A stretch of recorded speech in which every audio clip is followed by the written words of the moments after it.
Hi, Jin Ming here. So today I'll show you some basics of audio engineering. So why learn about audio editing? Sometimes you record a section and then you realize, oh, this section I didn't do it very well and I want to redo again. So how do I blah blah blah? Simple, just edit out that part, right? And you don't have to redo the whole recording again. Good thing about this is it's applicable to any form of music. So recently I've been working on a project that involves my band and I use the same softwares and the same skills that are required for editing a cappella songs. So you can hear a bit here.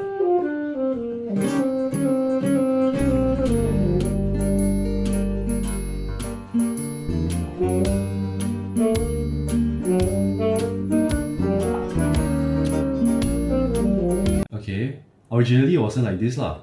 It was something like this, like a flat note. So it sounds like that. So it's quite boring lah, I feel. So I just added a bit of drift like that. So it sounds more interesting. Yeah, so that's just one thing I did with audio editing. So to get you started on this, right, you have to get these three softwares. I recommend getting all three. And how you can do it is very simple. Just go to Google, type MuseScore. So that's your first software already. And this software is what we usually use to look at our arrangements, and you can refer to the notes when you need to like maybe auto-tune or even like find the tempo and all that. So this is the first software you can get. Second one is called Audacity. You can get it from this website. It's a free basic basic audio editing software. And you can just download it, and it's a very small file for your computer, and it contains a lot of very essential functions that will help you improve your audio quality. So you can either use a zip file or installer. I personally will use the zip file lah, because it's much smaller. And after you have these two installed, right, you're already good to go basically. But I strongly recommend you to get Melodyne as well, because Melodyne is a very powerful tool, which I just showed you in my demonstration here of my band. And you can get the trial version, or you can also choose to pay for their full version. But I warn you, the full version is 99 USD just for the basic one.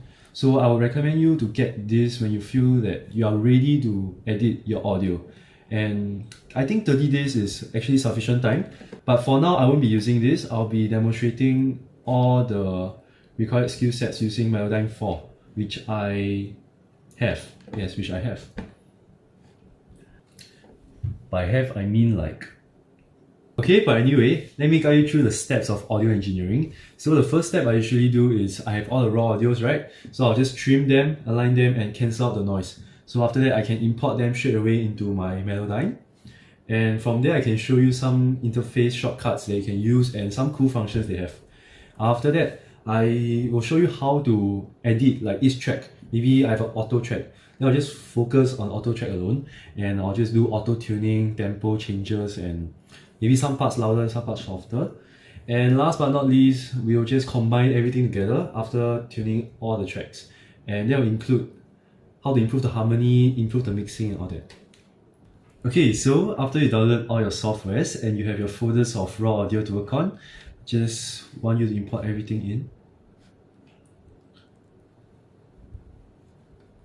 Okay, this will take a while. Audacity will slowly bring them in.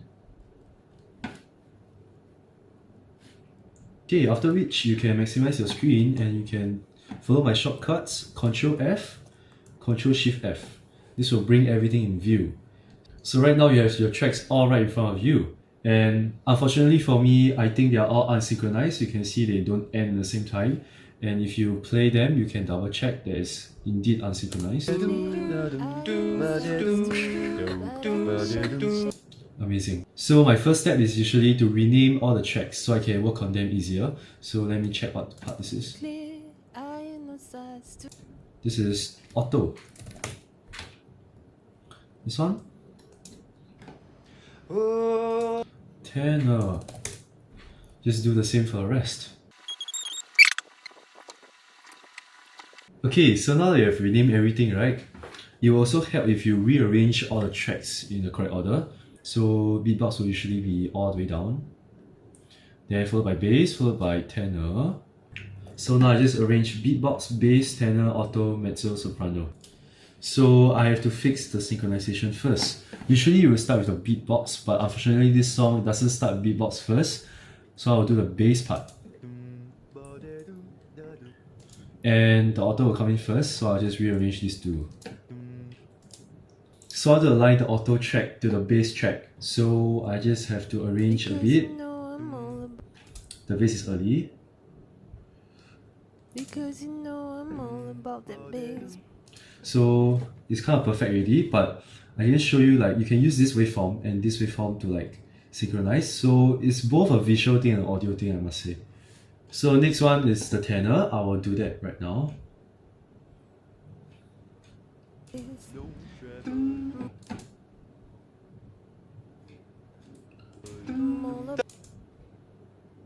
So same thing, I'm using a waveform to align them. No treble. I'm all about the bass. Oh.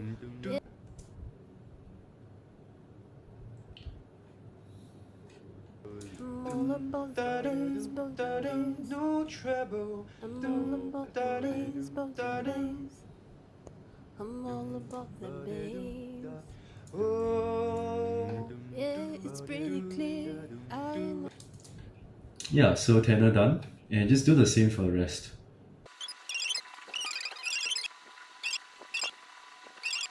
I'm all about the bass, about the bass.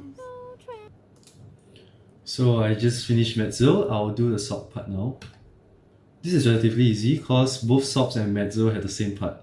So I can just align the waveforms like this. I'm all about the bass, about the bass. I'm all about the bass. Yeah, it's pretty clear. And finally, I'll do the beatbox part.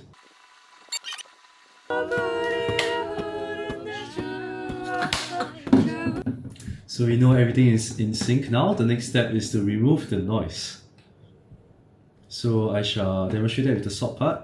So the first step is to just identify a part that is purely noise, like this part. You can hear it's just noise, right? So very simple, it's like mathematics. A minus B equals to A minus B. I don't know why I just said that. You minus the noise off from the audio and you get a noiseless audio. So you just go to effect here and then go to noise reduction. And from there you get the noise profile when you select only the noise. Once you have selected the noise profile, you select a part with audio and go back to noise reduction.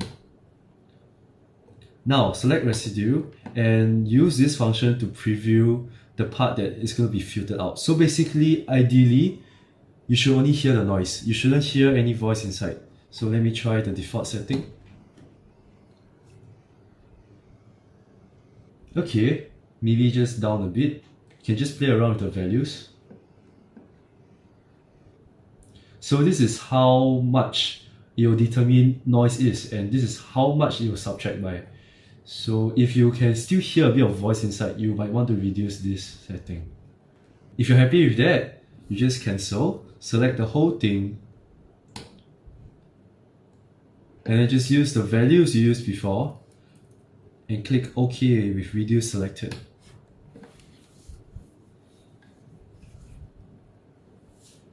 All the right junk in all the right places. So it's more crisp now. So now just repeat this step for all the other audio parts.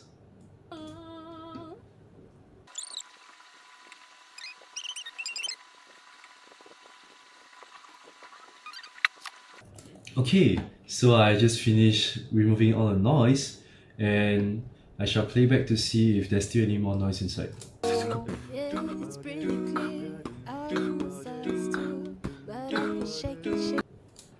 Mama, she told me to worry about you. So what I want you to do now is zoom in all the way to the start of the recording. Just select this small portion here and generate silence and click OK. So this will just prune all the audio to align with the start. And once that's done, you are ready to export all your audio. Go to Files, Export, Multiple. Okay. Just make sure it's all selected like this. Based on checks, numbering before, it's up to you to choose whichever it is, but you can use either of them. Okay, as you can see, we have Melodyne opened up and we just want to import everything inside. Just drag and drop into this top portion here. So Melodyne will just take a while. Okay, so it's done. So I'll just show you a walkthrough of everything here. So this is the top and it gives you an overview of all the tracks you have. You see all these orange and grey symbols. Orange means you are currently working on it. Grey means it's playing but it's in the background. So you can show all this. So this is the whole audio of my project.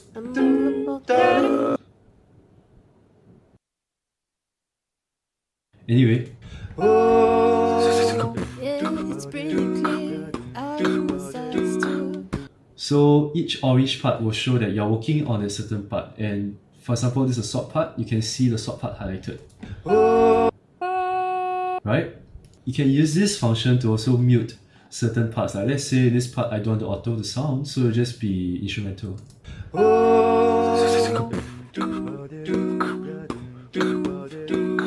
Yeah, so feel free to play around with that. And for now, I'll just show you a few things that Melodyne is capable of. So the first thing you can do, obviously, is to auto-tune. And for me, I'll just select the tenor part. Just make sure everything sounds correct. So you can already tell the first note is slightly flat, so I'll hold alternate. I'll push it up a bit. Make it sharper, okay? So sounds slightly better already. You can also double click to snap it. Like let's say it's very off tune, right? You just double click it, or in this case, you just snap it in place. No treble. So that was a bit sharp. I'll just bring it down by a notch. No treble. So all these are slightly off, right? So I'll just select everything, just double click.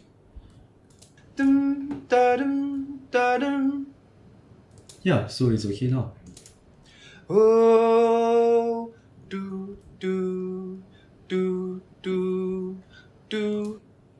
Yeah, so it's okay now. So usually what I like to do is I just play and then I just edit and follow the track like such. Oh,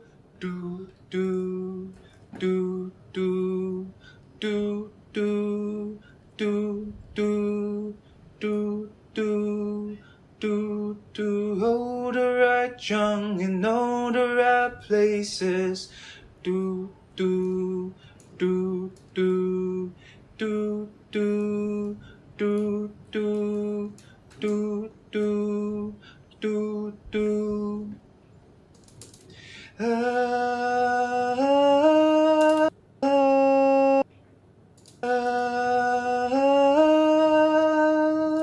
Yeah, so just do this for every single track. So sometimes you'll notice that, oh, Melodyne actually didn't detect the note properly. They detect these two notes as one, for example. Yeah, so what you want to do is select this button and then double click here. This will cut it in half. In that case, you can separate the two notes and tune them separately.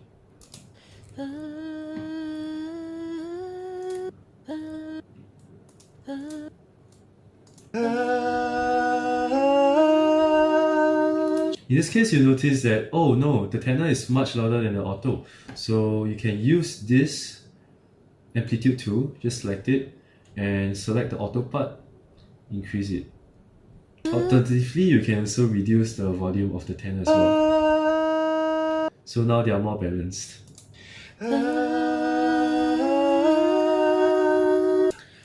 Another part I found. These two parts, alto and tenor, they don't really match up. As you can see, the waveforms are kind of misaligned. The alto was a bit flat too.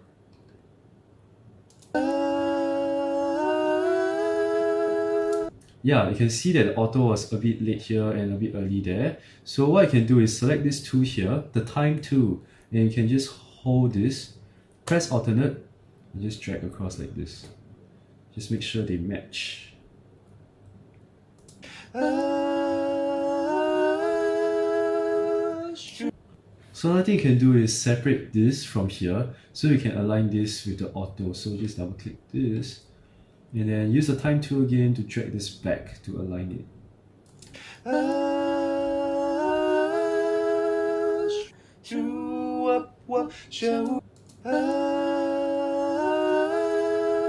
So the last one I want to cover is the Formant tool, which you usually won't be able to use, but it will really help for EQing and bringing out, for example, the bass more. So like in this case,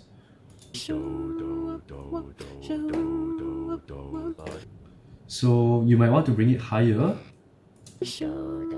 Another thing you can do is you can bring it lower to increase the warmth of the bass.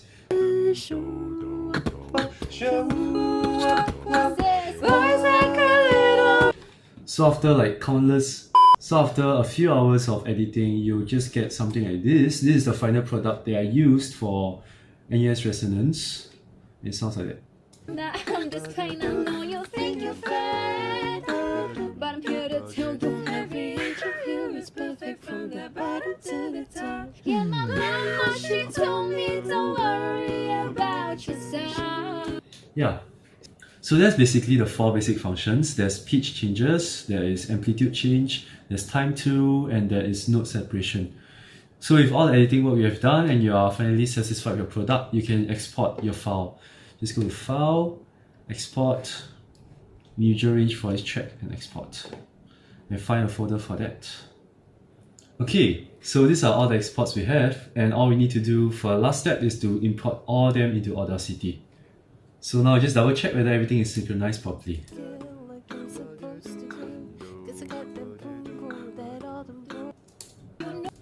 Okay, now select everything, go to Tracks, go to Mix and render to new track. And now you can just solo the track and listen to the full audio.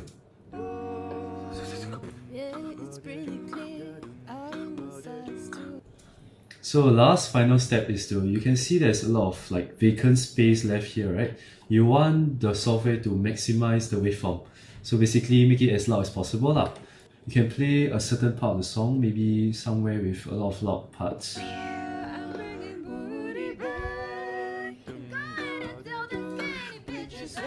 So what I'm doing is I'm using this monitor part on the top right here to see what's a good threshold. So a good threshold is something that goes above and below and above and below. So for this case, maybe somewhere around -14.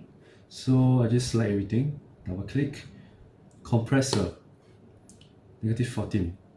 And you can play around with these values, but I usually just go with the ratio of 3, press OK. And Audacity will do its thing here. Yeah, as you can see, it now maximizes the waveform a bit more. And the final step I will do is to amplify, maybe for this case around 1.2. But you can experiment with this value, see whether it's too much or too little. If you amplify too much, right, and if you start seeing a lot of clipping, all these red parts are clipping, you might not want to keep this because it will sound quite bad. So once you're finally happy with your product, go to File, Export selected audio, and export it as a wave. And you're good. You're done. I'm bringing booty back. Gonna tell them skinny bitches. Now I'm just playing, I know you think you're fat.